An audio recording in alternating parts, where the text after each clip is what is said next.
चीन एक ऐसा देश है जो अपने लालच के कारण दुनिया के बाकी देशों में अपना कब्जा करता जा रहा है। यूँ कहे तो वो दुनिया का सबसे ताकतवर देश बनने का सपना देख रहा है। चीन आज दुनिया का सबसे ज़्यादा जनसंख्या वाला देश है। वहाँ की जनसंख्या 1.404 बिलियन है।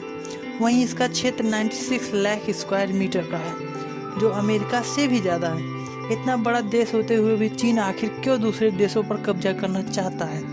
इसका जवाब ये है कि चीन खनिज पदार्थों का लालची है और उसे जिस देश में भी खनिज पदार्थ दिखता है वो उस देश पर कब्जा करने की तरकीब लगाता रहता है। इतिहास के पन्ने बदलता है और कहता है कि ये इतिहास में चीन की भूमि थी, तो कभी कोई और बहाने बनाता है। आज हम इस वीडियो में जानेंगे कि आखिर चीन कौन कौन से देशों पर कब्जा करना चाहता है या कब्जा कर चुका है और आखिर उस देश में उसे ऐसा क्या दिखा। नंबर 1, तिब्बत।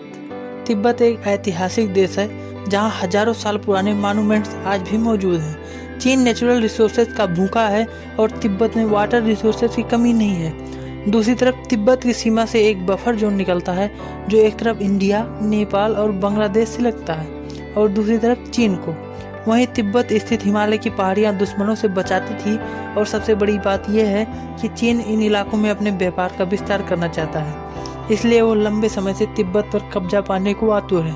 एक बात याद रखिए कि तिब्बत से वो 2 बड़ी नदियां भी निकलती हैं जो चीन को पानी सप्लाई करती हैं। तो तिब्बत अगर चीन के हाथ से निकला या भारत के प्रभाव में आया तो चीन के लिए बड़ी मुश्किल हो जाएगी। इसीलिए वो हर हाल में तिब्बत पर किसी भी तरीके से, चाहे ताकत से हो या करप्शन से या पैसे के बल पर, राज करना चाहता है।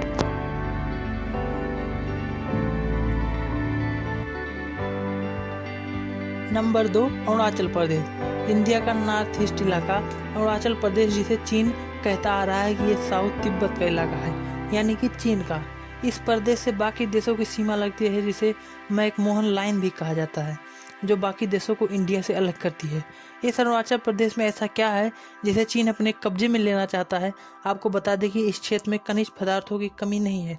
यहाँ पर सोने और लिथियम का भंडार छिपा हुआ है। चाइना के हिसाब से यहाँ 60 बिलियन US डॉलर के सोने और चांदी के पदार्थ मौजूद हैं और इसके लिए चीन का लालच उसे अरुणाचल प्रदेश तक खींच लाया। अब अरुणाचल प्रदेश पर चीन शासन करना चाहता है और कब्जाना चाहता है, लेकिन ऐसा कभी होगा नहीं।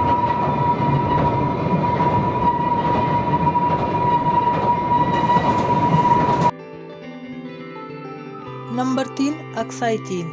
अक्साई चीन वही इलाका है जिसके कारण चीन और इंडिया का 1962 में युद्ध हुआ था। असल में 1950 के दशक में चीन ने इस इलाके में तिब्बत से लेकर सिंजियान तक सड़क का निर्माण किया था, जिसे लेकर इंडिया में आक्रोश पैदा हो गया था और आखिर में 1965 में युद्ध हो गया। ये युद्ध खत्म होने के बाद चीन ने अक्साई चीन का 38,000 किलोमीटर का इलाका कब्जा कर लिया था। यह इलाका चीन के लिए बहुत महत्वपूर्ण है क्योंकि अक्साई चीन जमीन से 17,000 फीट ऊंचाई पर स्थित है और अगर चीन की लड़ाई इंडिया या किसी और पड़ोसी देश से होती है तो यह इलाका उसके लिए जीत साबित करेगा। इसलिए अक्साई चीन को चीन ने हथियाया। नंबर 4, दक्षिणी चीन सागर। दक्षिणी चीन सागर में पूरी तरीके से चीन की दादागिरी चलती है और वो लंबे समय से यहाँ पर अपना कब्जा जमाता आया है। इतना ही नहीं, चीन ने दक्षिणी चीन सागर में एक वुडी आइलैंड का भी निर्माण किया है और वो इस इलाके में अपनी दादागिरी कायम रख सके, इसलिए चीन समुद्री सीमा में लगे फिलीपींस, वियतनाम, हनोई, ताइवान और मलेशिया जैसे देशों पर भी अपना कब्जा जमाने की कोशिश करता रहता है, जिसकी वजह से अब यहाँ US की सेना पेट्रोलिंग करती रहती है ताकि यहाँ शांति बनी रहे। चीन के लिए दक्षिणी चीन सागर किसी सोने की खान से कम नहीं। यही वो इलाका है जिसकी वजह से चीन एशिया, यूरोप, अफ्रीका जैसे देशों में व्यापार करता है और हर साल 3.3 ट्रिलियन US डॉलर का मुनाफा कमाता है। इसके अलावा ये क्षेत्र तेल और गैस के भंडार से भरा हुआ है। US एनर्जी इंफॉर्मेशन के मुताबिक यहाँ पर 11 बिलियन US डॉलर बैरल कच्चा तेल उपलब्ध है। साथ ही 190 क्यूबिक फीट नेचुरल गैस उपलब्ध है। साथ ही दक्षिणी चीन सागर सी फूड से भी भरा हुआ है।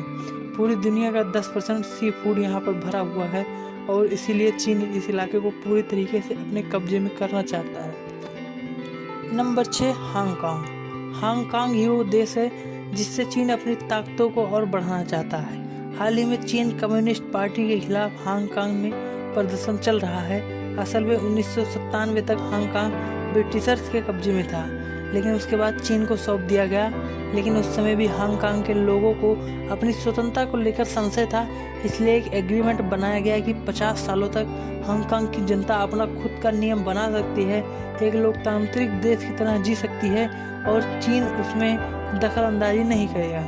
लेकिन इस 50 साल की अवधि को खत्म होने में अभी बहुत समय बाकी है, लेकिन हाल ही में चीन ने हांगकांग पर अपना कानून थोप दिया है। इस कानून के तहत यदि कोई हांगकांग निवासी चीन में अपराध करता है और हांगकांग वापस चला जाता है तो उस व्यक्ति को चीनी प्रक्रिया से गुजरना होगा, न कि हांगकांग के कानून से, और इसलिए हांगकांग में प्रदर्शन चल रहा है। चीन के लिए हांगकांग बहुत महत्वपूर्ण देश है, क्योंकि हांगकांग में वो ब्रिज है जो अन्य एशियाई देशों को जोड़ता है और ये चीन के व्यापार के लिए मुख्य इलाका है, जिसे चीन बिलियन डॉलर की कमाई कर सकता है।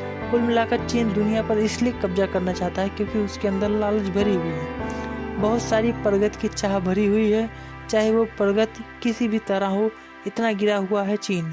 आपको क्या लगता है कमेंट बॉक्स में ज़रूर बताएं। मिलते हैं अगली वीडियो में। इस वीडियो को देखने के लिए आपको धन्यवाद।